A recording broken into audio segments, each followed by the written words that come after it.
ಸಿಂಹ ಮತ್ತು ಇಲಿ ಮಕ್ಕಳಿಗಾಗಿ ಆಕರ್ಷಕ ನೈತಿಕ ಕತೆ.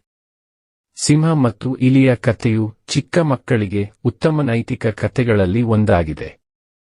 ಇಂತಹ ನೈತಿಕತೆಗಳು ಶಿಕ್ಷಣದ ಮೂಲಾಧಾರಗಳಾಗಿ ಕಾರ್ಯನಿರ್ವಹಿಸುತ್ತವೆ ಮತ್ತು ಮಕ್ಕಳಿಗೆ ನೈತಿಕ ತತ್ವಗಳನ್ನು ನೀಡುತ್ತವೆ.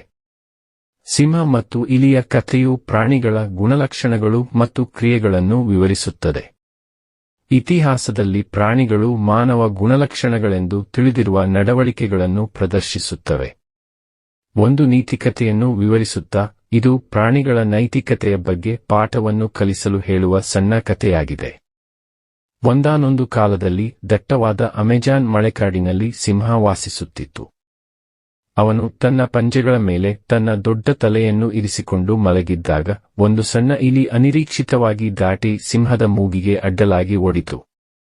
ಇದರಿಂದ ಸಿಂಹವು ಎಚ್ಚರವಾಯಿತು ಮತ್ತು ಅವಳನ್ನು ಕೊಲ್ಲಲು ಅವನು ತನ್ನ ದೊಡ್ಡ ಪಂಜವನ್ನು ಸಣ್ಣ ಇಲಿಯ ಮೇಲೆ ಕೋಪದಿಂದ ಇಟ್ಟನು. ಬಡ ಇಲಿಯು ಸಿಂಹವನ್ನು ಈ ಬಾರಿ ತನ್ನನ್ನು ಬಿಡುವಂತೆ ಬೇಡಿಕೊಂಡಿತು ಮತ್ತು ಅವಳು ಇನ್ನೊಂದು ದಿನ ಅವನಿಗೆ ಹಿಂದಿರುಗಿಸುತ್ತಾಳೆ. ಇದನ್ನು ಕೇಳಿದ ಸಿಂಹವು ವಿನೋದವಾಯಿತು ಮತ್ತು ಅಂತಹ ಸಣ್ಣ ಜೀವಿಯು ತನಗೆ ಹೇಗೆ ಸಹಾಯ ಮಾಡುತ್ತದೆ ಎಂದು ಆಶ್ಚರ್ಯವಾಯಿತು. ಆದರೆ ಅವರು ಉತ್ತಮ ಮನಸ್ಥಿತಿಯಲ್ಲಿದ್ದರು ಮತ್ತು ಅವರ ಔದಾರ್ಯದಲ್ಲಿ ಅವರು ಅಂತಿಮವಾಗಿ ಇಲಿಯನ್ನು ಬಿಡುತ್ತಾರೆ. ಕೆಲವು ದಿನಗಳ ನಂತರ ದೊಡ್ಡ ಪ್ರಾಣಿಯು ಕಾಡಿನಲ್ಲಿ ಬೇಟೆಗಾಗಿ ಹಿಂಬಾಲಿಸುತ್ತಿರುವಾಗ ಬೇಟೆಗಾರ ಸಿಂಹಕ್ಕಾಗಿ ಬಲೆ ಬೀಸಿದನು. ಬೇಟೆಗಾರನ ಬಲೆಗೆ ಸಿಕ್ಕಿಬಿದ್ದ ಸಿಂಹವು ತನ್ನನ್ನು ಬಿಡಿಸಿಕೊಳ್ಳಲು ಕಷ್ಟವಾಯಿತು ಮತ್ತು ಕೋಪದಿಂದ ಜೋರಾಗಿ ಗರ್ಜಿಸಿತು. ಇಲಿಯು ಹಾದು ಹೋಗುತ್ತಿರುವಾಗ ಗರ್ಜನೆಯನ್ನು ಕೇಳಿದಳು ಮತ್ತು ಸಿಂಹವು ಬೇಟೆಗಾರನ ಬಲೆಯಿಂದ ತನ್ನನ್ನು ಬಿಡಿಸಿಕೊಳ್ಳಲು ಕಷ್ಟಪಡುತ್ತಿರುವುದನ್ನು ಕಂಡಳು.